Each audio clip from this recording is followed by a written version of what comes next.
Desejo, prazer, amor. Prossigamos com o assunto de que estávamos tratando na última reunião. Dizíamos então que se, como entes humanos, não compreendermos o problema do desejo, não haverá ordem na sociedade. Por ordem, entendemos cooperação. Sem cooperação, só pode haver ajustamento e esse ajustamento conduz a várias formas de revolta, que não é revolução. E, sem a compreensão desse complexo problema do desejo, não haverá liberdade para o homem. E, se não houver liberdade em todos os níveis de nossa existência, a vida se tornará uma série de problemas irremediáveis e insolúveis. Para compreender a questão do desejo, devemos compreender também outro problema complexo, ou seja, o problema do amor. Porque, como antes assinalamos, sem amor não pode haver cooperação. E a sociedade em que não há cooperação deverá necessariamente desintegrar-se. A cooperação é uma das coisas mais difíceis, não só é difícil compreendê-la verbalmente, mas também viver realmente num estado de cooperação. É verdade que cooperamos com a autoridade, com ideias, com a pessoa que domina por meio de suas ideias.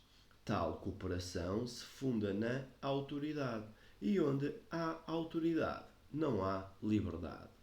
Para cooperar, sem ser na base de algum motivo pessoal, sem ser por imperiosa necessidade ou visando a vantagens na vida, deve o indivíduo compreender a questão do amor e do desejo. Na última reunião, estivemos investigando as fontes do desejo, como ele se torna existente, ou seja, pela percepção, a sensação, o contacto e pelo dar continuidade a essa sensação que pode ser de dor ou de prazer por meio do pensamento. Os que estiverem presentes àquela reunião poderão agora ir mais longe. Não vou repetir tudo o que estive dizendo, pois precisamos ir para a frente. Nós mesmos podemos ver como o desejo aparece. A sociedade, com os santos, suas sanções religiosas, exige que o ser humano reprima seus desejos, trate de controlá-los ou evitá-los através de várias vias de fuga.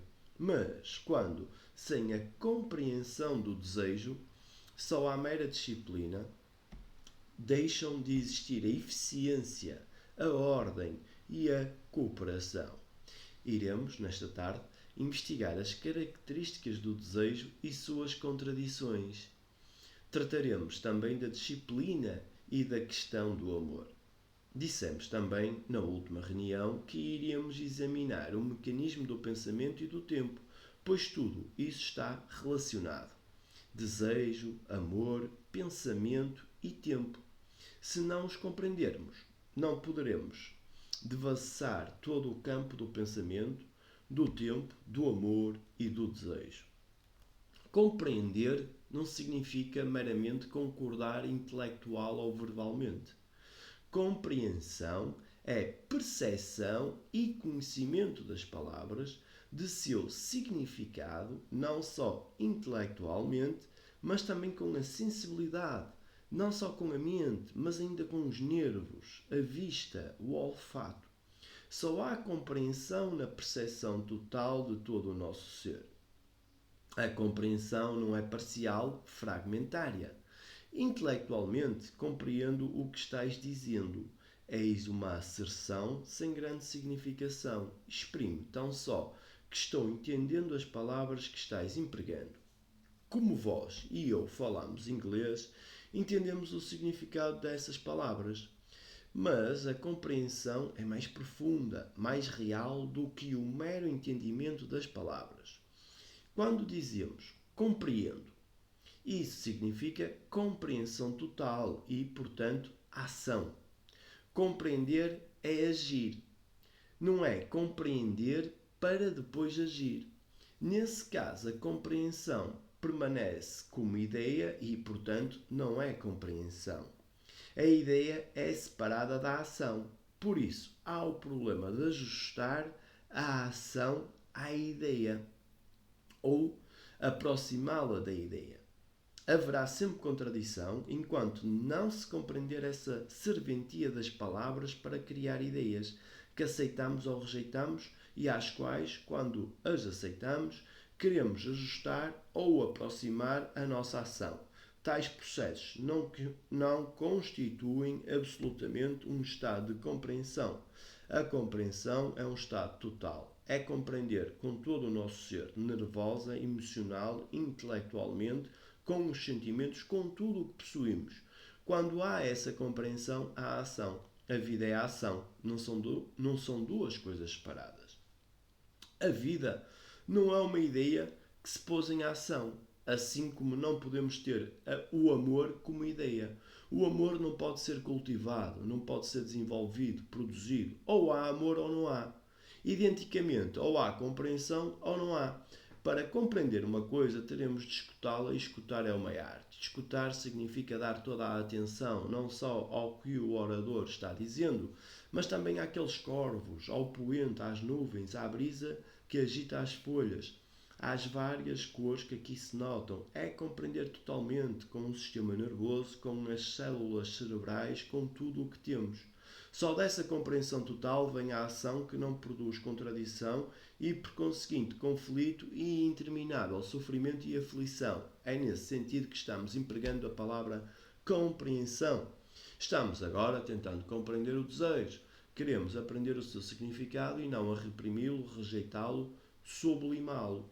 Para compreender uma coisa, temos de dar-lhe atenção, aprender a seu respeito, investigá-la, explorá-la, penetrá-la. Isso não significa que temos de ceder ao desejo e tampouco que temos de refriá-lo. Dissemos outro dia que o desejo é inerente ao homem. Ele existe em cada um de nós. Tem de existir porquanto faz parte da vida. Já mostramos como aparece o desejo. E no mundo inteiro, os indivíduos, principalmente os que se interessam por assuntos religiosos, foram sempre ensinados a reprimir o desejo, a viver sem desejo, coisa absolutamente impossível. Só se pode ser sem desejo quando se está morto. Mas a compreensão do desejo requer muita atenção, paciência e investigação. Desejo significa apetite insatisfeito, não é verdade? Peço vénia para dizer-vos que não estáis apenas a ouvir uma palestra, nela estáis tomando parte, participando. Estáis tão ativos como o orador e não meramente ouvindo umas poucas palavras, umas poucas ideias, umas poucas sentenças, a concordar ou a discordar, para depois vos irdes daqui. Estamos participando na investigação do desejo. Esse investigar requer que estejais livre. Não significa concordar nem discordar. Não podeis dizer: disseram-nos os grandes santos que devemos reprimir o desejo, controlá-lo, negá-lo, encontrar meios e modos de sublimá-lo. Dessa maneira, nenhuma investigação é possível, nada se aprende nem descobre. Para descobrir, requer-se estejamos livres das tradições, das coisas ditas por outros, mas isso não significa que devemos entregar-nos ao desejo. Vamos, pois, investigar, descobrir o que é o desejo. Com a compreensão do desejo vem a disciplina não imposta por ninguém, que não é ajustamento nem repressão, porém uma disciplina inerente à própria compreensão do desejo. Como disse, desejo é apetite, aspiração, ânsia não preenchida.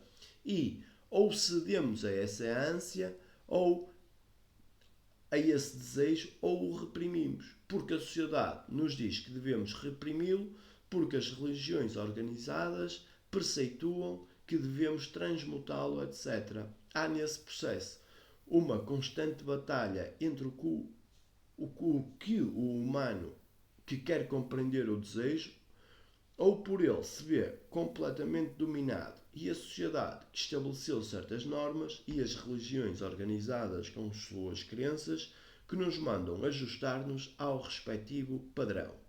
Eis a primeira coisa que importa compreender. O desejo não é em si contraditório. Há, porém, contradição entre os objetos de seu preenchimento. Entendeis? Satisfaço o meu desejo numa certa direção. Mais tarde desejo satisfazê-lo noutra direção. Essas duas direções, ou estados, é que são contrários. Desejo ser um homem rico e ao mesmo tempo viver santamente. Não santamente, porém religiosamente. Uma das coisas mais fáceis do mundo é ser santo. O que se tem de fazer é tão só agir de acordo com um padrão aprovado pela sociedade. Vestir uma tanga, viver exteriormente com muita simplicidade, fazer exibição de simplicidade, diz então a sociedade. Eis um extraordinário ente humano. No entanto, interiormente, esse indivíduo está em evolução, atormentado, torturado por suas paixões e ambições, sua luxúria e avidez, sem identificação com uma certa sociedade. Mas o que nos interessa não é a espécie de vida que um santo leva interiormente, porém tão só ajustar-nos ao padrão do santo, que consiste em ser isto ou aquilo. É, pois, relativamente fácil ser santo. Muito mais difícil, porém, porque requer extraordinária inteligência e compreensão, é investigar o desejo e libertar-se do conflito que os objetos do desejo provocam. A compreensão do processo do desejo requer muita inteligência. Inteligência não é a acumulação de experiências e de conhecimento. Inteligência é o mais alto grau de sensibilidade. Ser sensível a todas as coisas, aos pássaros, à sordidez, à pobreza, à beleza de uma árvore, à formosura de um rosto, ao ocaso, às cores, aos reflexos, ao movimento de uma folha, o voo de uma ave, ao sorriso de uma criança, às lágrimas, ao riso, à dor, à agonia, à angústia, às desditas de um ente humano. Ser totalmente sensível a tudo significa ser inteligente. E não podemos ser inteligentes se cuidamos apenas de reprimir ou de ceder. Só podemos ser sensíveis quando há compreensão. Temos desejo, que é, na realidade, reação a um apetite. Desejo ser uma coisa e reajo. Essa reação depende da intensidade do meu sentimento. Se é intenso o sentimento, imperiosa a emoção, o preenchimento é então quase imediato, seja em pensamento, seja em ato. Peço-vos atenção, porquanto vamos examinar a questão do tempo, do pensamento e do amor, e vós tendes de seguir-me passo por passo, mas não como autoridade. Estamos empregando a palavra seguir no sentido de acompanhar o que se está dizendo. No que concerne à nossa própria pessoa, não há autoridade de espécie alguma. Seguir uma autoridade é contrário ao estado de sensibilidade, e a mente religiosa não segue autoridade alguma. A mente religiosa é aquela que se acha num constante estado de aprender e que, por conseguinte, é sensível. E cessa o aprender quando há autoridade, não importa qual seja a autoridade, o governo, o sacerdote, o guru ou o mestre. A autoridade é sempre um obstáculo ao aprender. A autoridade só leva ao ajustamento sobre a pressão do medo. E a mente que se vê atormentada em qualquer nível que seja, deixa de ser uma mente religiosa. No que nos diz respeito, não somos autoridade. O desejo, reação a uma sensação a que se deu continuidade pelo pensamento, busca seu preenchimento e, nas várias formas de preenchimento, há sempre contradição. Dessa contradição vem o conflito, e onde há conflito, há esforço. O desejo, pois, gera o esforço se não compreendemos o seu processo total, que é o desejo e como continua. Vê-se como surge o desejo: percepção, visão, contacto, sensação. Mas que é que dá continuidade ao desejo? Eis o problema. Foi neste ponto que ficamos outro dia. Ora, não há dúvida de que o pensamento dá continuidade ao desejo. Isto é, gosto de uma certa coisa, dá-se grande prazer contemplar o pôr do sol ou ver um belo rosto, ou um homem de posição, prestígio, poder, dinheiro, etc. Seria deleitável achar-me na situação daquele homem, penso nesse prazer como noutro prazer qualquer, sensual, subjetivo ou objetivo. Penso, gosto do vosso rosto, tendes um bonito sorriso, acho muito atraente o vosso rosto e vosso sorriso. Penso nisso, e quanto mais penso, tanto mais força dou ao desejo que busca seu preenchimento em vossa pessoa ou numa certa ideia ou objeto. Assim, o pensamento dá continuidade ao desejo. Se não houvesse a continuidade do desejo, não haveria a busca de preenchimento. O desejo apareceria e tornaria a desaparecer. Ele tem de aparecer como uma reação, pois devemos ter reações. Se não as temos, estamos mortos como entes humanos. O desejo, pois, viria como uma reação, e essa reação não seria dada continuidade pelo pensamento. Observai esse fato em vossa vida. Tendes um prazer sexual ou trivial e pensais nele. Criais em vossa mente imagens, símbolos, palavras. E quanto mais pensais nesse prazer, tanto mais intenso ele se torna. E essa intensidade exige preenchimento. Mas nesse preenchimento há uma contradição, pois desejais também preencher-vos em outros sentidos. Assim, onde há preenchimento do desejo, há contradição. Por conseguinte, para fugirdes à contradição, à dor causada pelo conflito, dizeis ser necessário reprimir o desejo, mas não é importante reprimir o desejo, moldá-lo, sublimá-lo, porém sim compreendê-lo, compreender o que lhe dá substância, intensidade, urgência de preenchimento. Compreendido isso, tem o desejo significação completamente diferente. Observai-vos. Quando tendes um prazer, pensais nele. Ao terdes uma dor, nela também pensais. O pensamento lhe dá vitalidade, força, continuidade. Portanto, é necessário investigar a questão do pensamento para se compreender o desejo. O que é pensar? Não se trata de uma pergunta académica. Pergunto-vos, que é o pensamento? Essa pergunta é um desafio e ficais aguardando uma resposta, não? Uma resposta deste orador. Desejais que ele vos diga o que é pensar.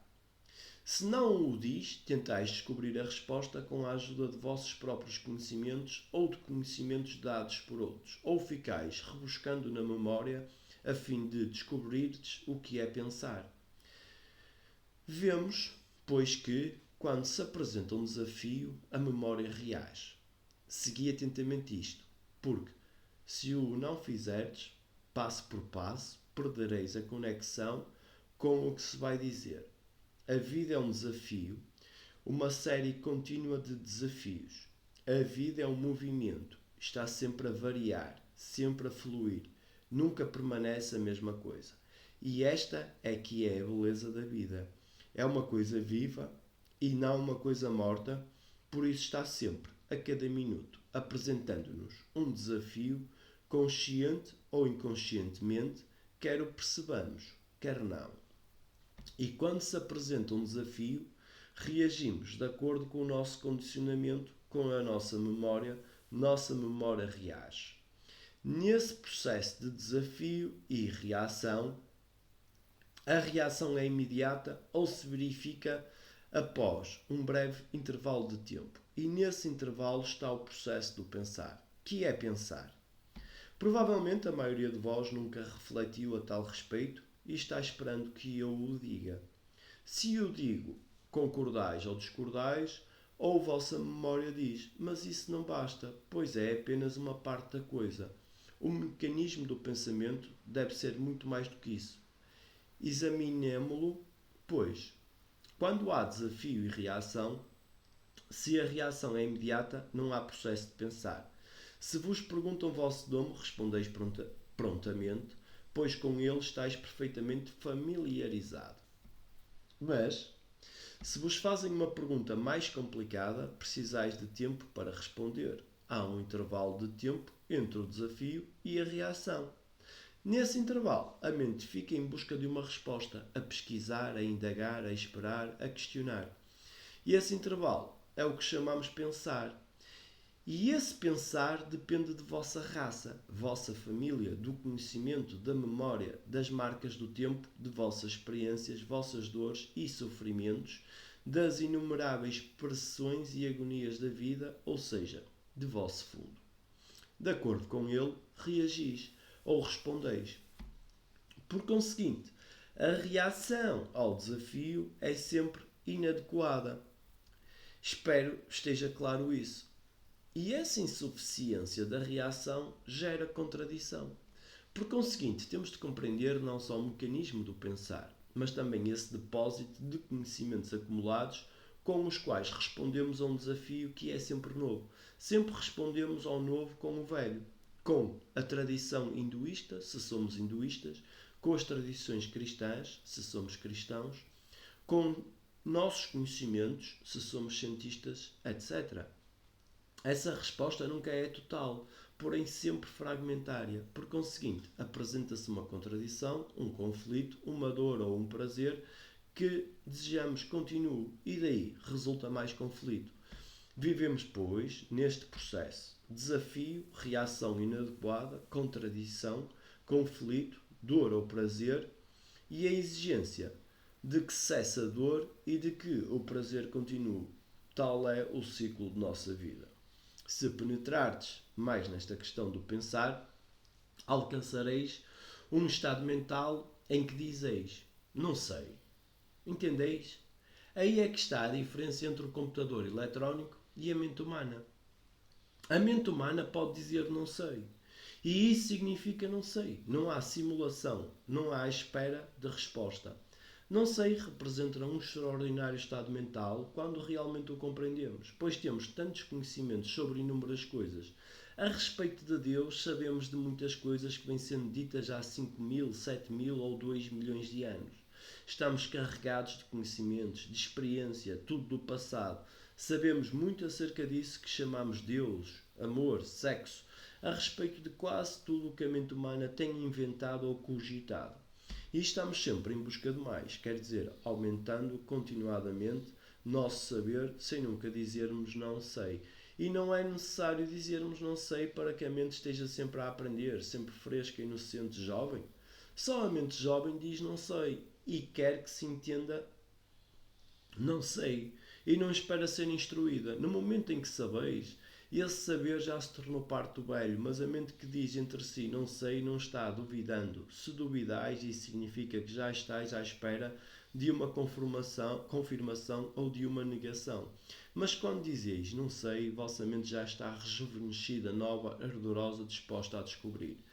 Tal é o pensamento. O pensamento só existe no tempo. Por tempo entendemos o estado psicológico de adiamento, a ideia psicológica de progresso, de evolução, de acesso a uma altura, de acumular e de desfazer a distância. Ou seja, o intervalo do tempo-espaço entre o que é e o que deveria ser. Peço-vos mais um pouco de paciência. A mente em que não há espaço é uma mente morta. A mente necessita de espaço que é vazio. Só nesse espaço pode tornar-se existente um novo estado. Só nesse estado pode ocorrer uma mutação, uma completa revolução. Necessitamos de uma revolução neste mundo, revolução psicológica e não económica ou social, uma profunda revolução religiosa, uma revolução, uma mutação de tamanha magnitude não poderá verificar-se se a mente não estiver totalmente vazia, se nenhum espaço houver na mente. E a compreensão do tempo, a compreensão do desejo cria, sem o procurarmos, esse extraordinário espaço. Esse espaço não é criado por um objeto nele existente. Aquela árvore, que é um objeto, cria espaço. Por causa da árvore existe espaço ao redor dela. Só conhecemos o espaço em relação ao objeto e ao não objeto. E o homem que está aprisionado num espaço que um objeto cria está escravizado para sempre. Só é livremente em que há espaço sem objeto. Ora, nós, entes humanos, que vivemos há mais de 2 milhões de anos, segundo os antropólogos, nos desenvolvemos, progredimos e evolvemos através do tempo. Levamos 2 milhões de anos para chegarmos ao nosso atual estado. 2 milhões de anos do animal ao ente humano. E dizemos, precisamos de mais tempo, de outros 2 milhões de anos para progredir e evolver. Nos 2 milhões de anos passados, sofremos, vivemos uma tremenda ansiedade, uma aterradora solidão. Sabeis o que é solidão? A maioria de nós sabe o que é ansiedade, a maioria sabe o que é sofrimento. Quase todos conhecemos bem a dor física e de outra natureza.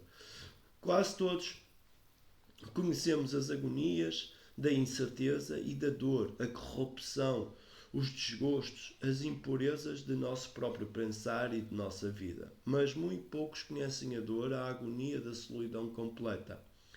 O homem vive há 2 milhões de anos com sua solidão sem a conhecer e quando a conhece procura fugir dela, inventando deuses, céus, infernos, todas as formas de preenchimento, a fim de furtar-se a esse extraordinário e intenso sentimento de completo isolamento, de completa solidão.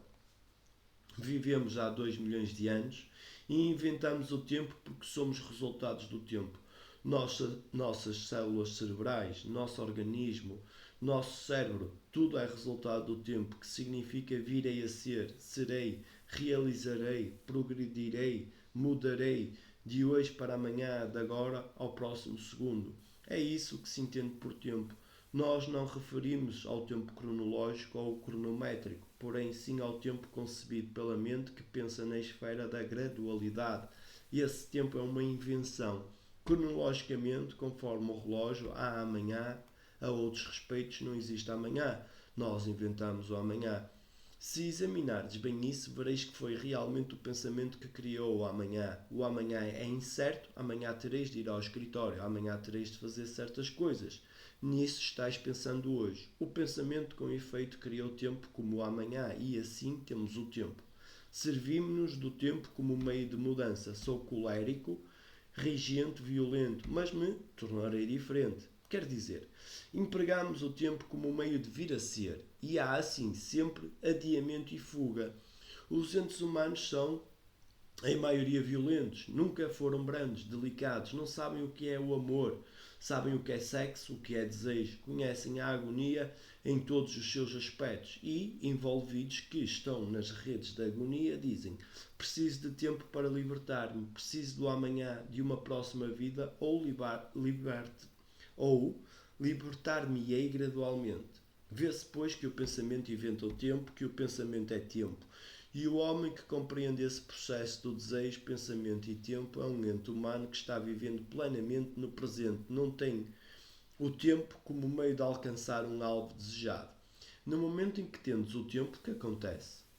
Não estáis enfrentando o desafio real e concreto que está à vossa frente a exigir ação imediata. Só atuais imediatamente ao sentirdes dor ou prazer intenso.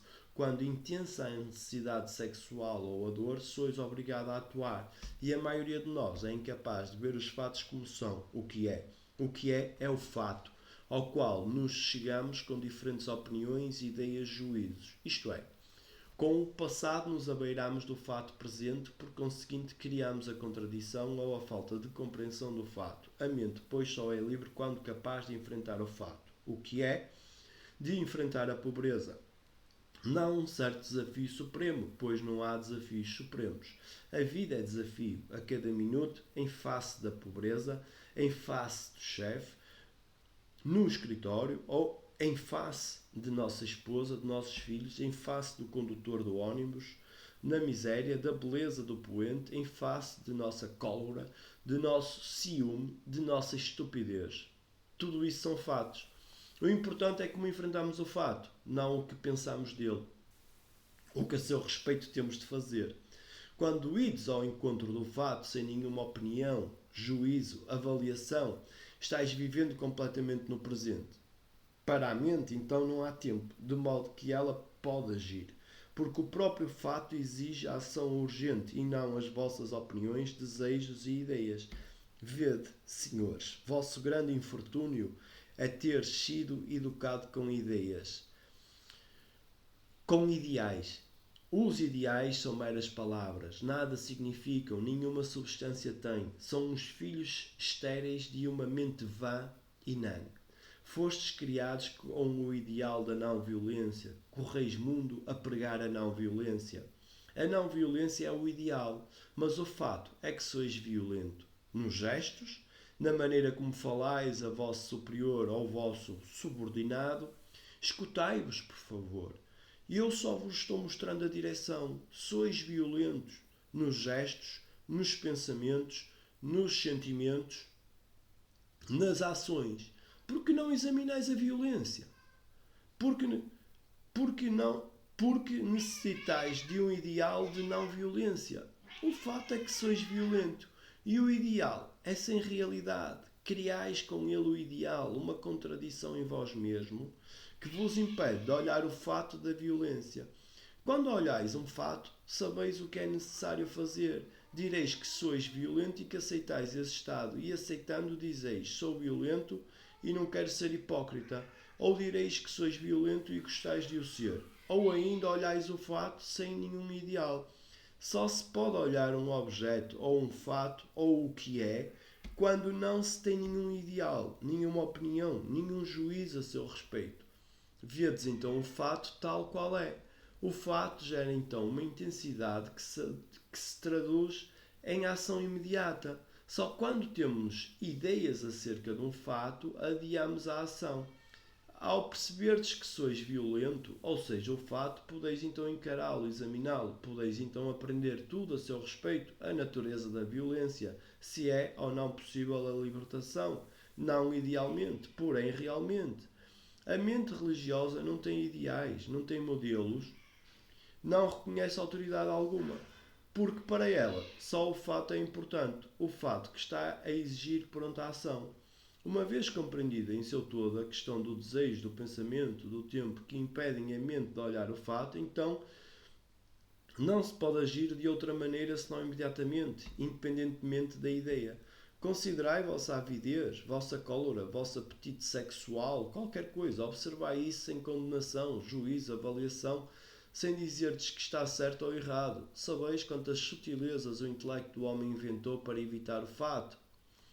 Considerai a miséria existente neste país. Ela é um fato, mas se estáis empolgado pela ideia nacionalista, fica o fato impedido de produzir a ação. Sobre isto falaremos noutra ocasião. A mente que está livre do tempo, que é pensamento, que é desejo, essa mente conhece o amor. Para a maioria de nós, o amor é sexual. Observai-o em vós mesmo. A maioria de nós, amor é ciúme, uma contradição composta de ódio e de amor. Não sabemos com efeito o que é o amor. Conhecemos a comiseração, a piedade, talvez também a liberdade, contanto que não nos custe muito dinheiro. Não riais, tudo isso está à vossa frente, estáis vendo a vós mesmo, não podeis rir. Se podeis rir de vós mesmo, isso tem, sem dúvida, uma certa significação, mas não riais dos fatos, pois com isso estáis a fugir deles. Só conheceis o amor sob o aspecto de contradição, dor e prazer, angústia e ciúme. A dor, a brutalidade, a violência do ciúme. Não sabeis o que é amor, porque não sabeis o que é a beleza. Se não conheceis a beleza, jamais conhecereis o amor. Não a beleza de uma mulher ou de um homem, não o sexo, a beleza. Fostes amestrados para negar a beleza que sempre vos foi mostrada associada ao prazer, e o prazer, conforme vos ensinaram, é o homem e a mulher. Sempre vos disseram, principalmente os santos, que se quereis achar Deus, não deveis possuir mulher, não deveis ter prazer, por isso negais a beleza. E negando-a, negastes também o amor. A beleza não é prazer, a beleza está presente em todas as coisas. Senhor, observai-vos. Observai aquela folha. Observai a beleza do crepúsculo. A beleza da terra, da colina e de suas curvas, das águas correntes. A beleza de uma mente pura, de uma mente boa. A beleza de um rosto, a beleza de um sorriso. Tudo isso tendes negado, porque para vós a beleza está associada ao prazer e o prazer ao sexo, ao chamado amor. A beleza absolutamente não é isso, algo meramente relacionado com o prazer. Para compreender a beleza precisamos de uma mente sobremodo simples. Mente não anuviada pelo pensamento e capaz de ver as coisas como são, de ver o pôr do sol com todas as suas cores, seu encantamento e luminosidade. Vê-lo sem verbalização, em contacto, em comunhão com ele, sem a palavra, sem o gesto, sem a memória, sem vós e o objeto que estáis contemplando. Essa extraordinária comunhão, sem o objeto, sem pensador e pensamento, nem o objeto e experiência. Essa consciência de um espaço imenso é a beleza. E é também o amor. Se não há amor, o que quer que fazais, podeis tomar parte em obras sociais, promover reformas sociais ou um governo parlamentarista, casar, ter filhos. Sem o amor nunca encontrareis a solução para os problemas da vida. Com o amor podeis fazer tudo o que desejardes. Com o amor há virtude e há humildade.